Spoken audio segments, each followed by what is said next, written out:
You always want to tell a fun, exciting story. And every time I've ever made a movie, I go into it going, I want this to be the best movie ever made. You ever wonder what happens when you mix hot lava and chicken?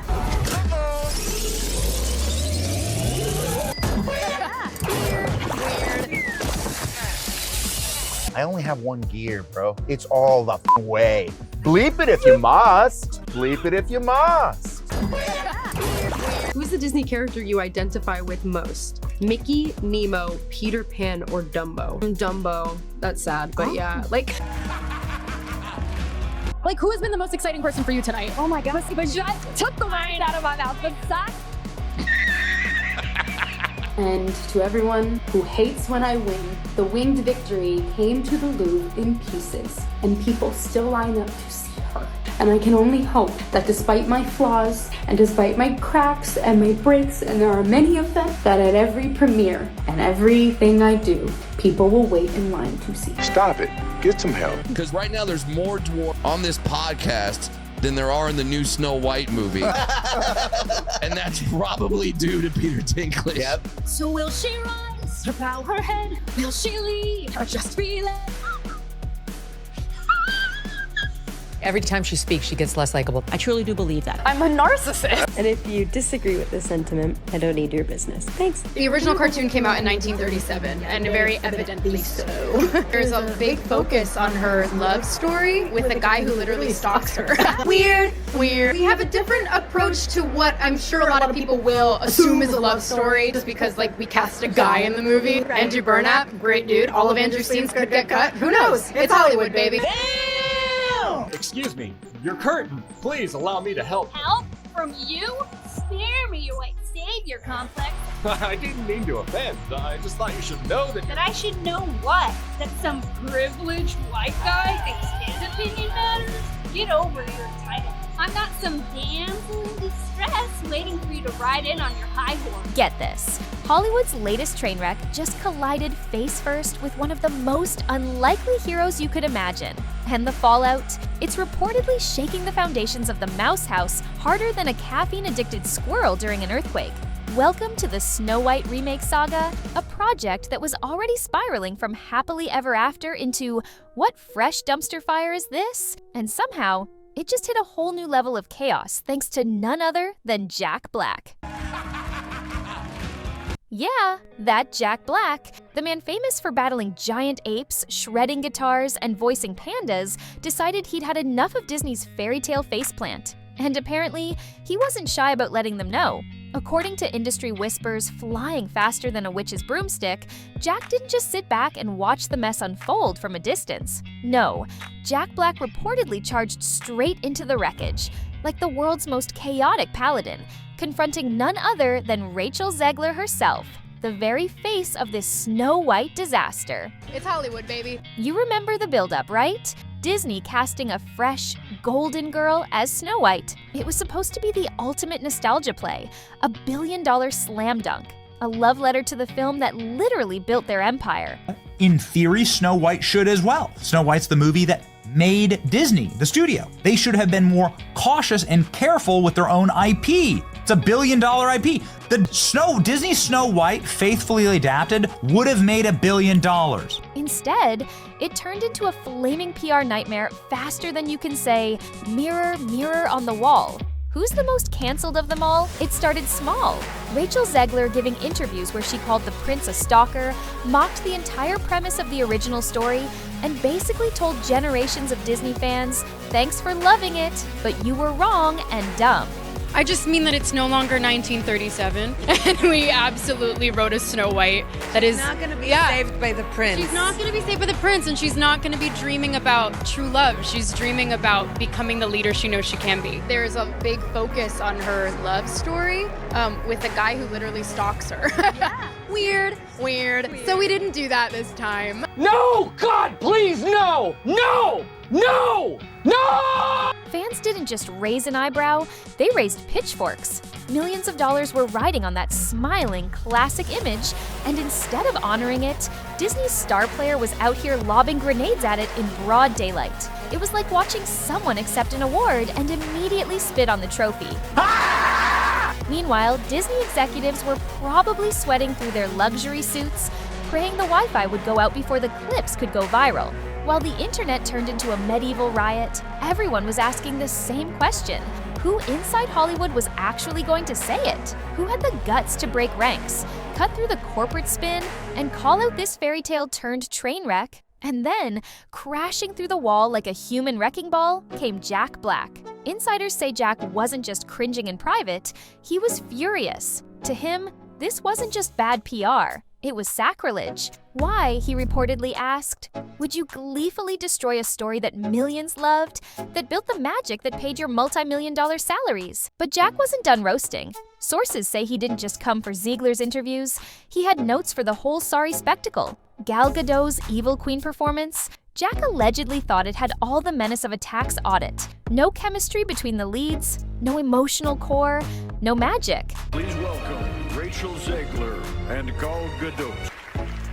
Visual effects push the boundaries of what we see on screen. Their work makes the impossible seem possible. With breathtaking ambition, they create magic that wraps its arms around our wildest imaginations. According to people close to him, Jack believed this wasn't just a publicity disaster. It was a full-blown storytelling collapse. Disney wasn't making movies anymore. They were making moral lectures in costume, and audiences weren't buying it. They were bored, they were insulted, and most importantly, they were leaving. While Snow White stumbled around trying to find its dignity, something hilarious was happening just down the street. The Minecraft movie, the one critics had laughed off as pixelated nonsense, was quietly leveling up into an unstoppable juggernaut. You can't tell me Minecraft is the worst movie of 2025 when Snow White exists. That's right.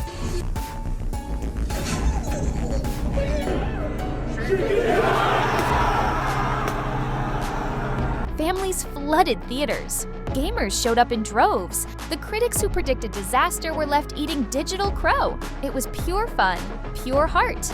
No lectures, no weird subtext. Just joy in blocky, beautiful form. The Minecraft movie is doing something magical.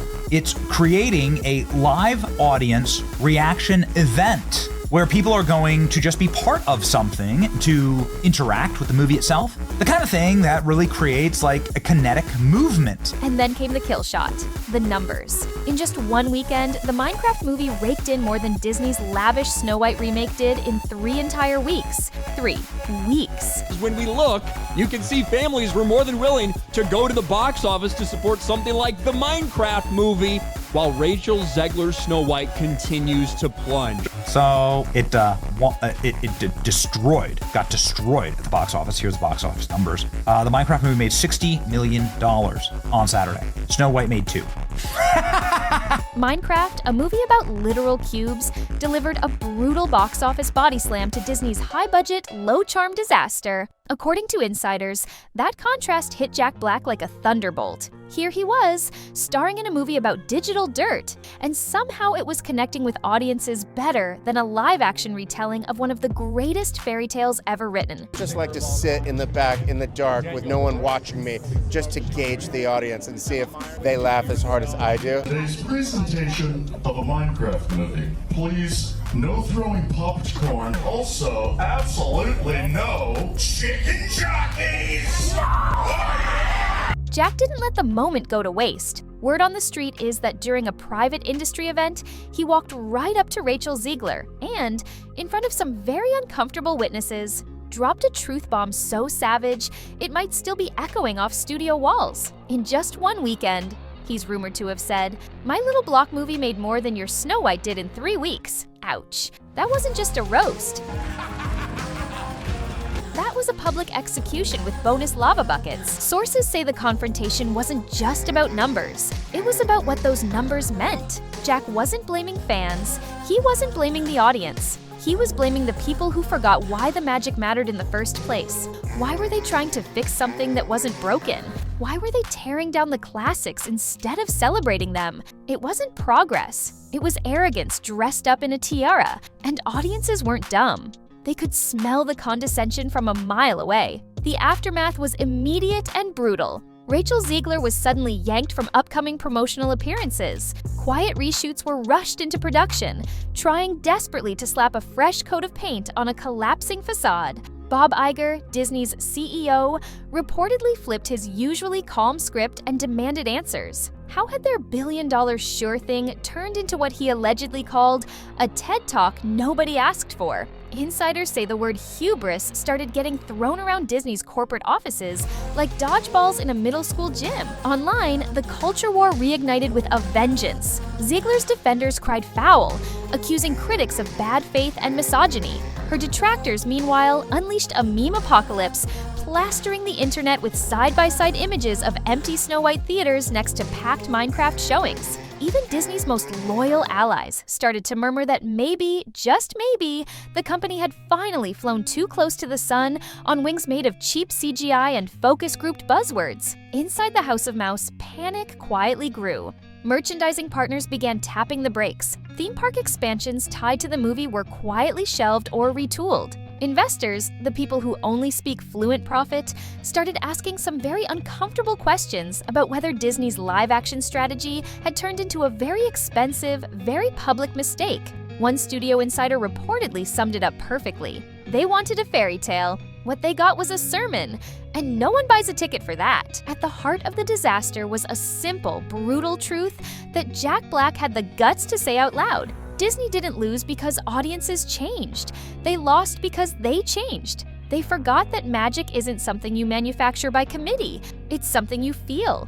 They forgot that fairy tales aren't lectures, they're dreams. And they forgot that you don't win the hearts of millions by wagging a finger at them and telling them how wrong they've been for decades. The Snow White remake was supposed to be the sure thing, the easy layup.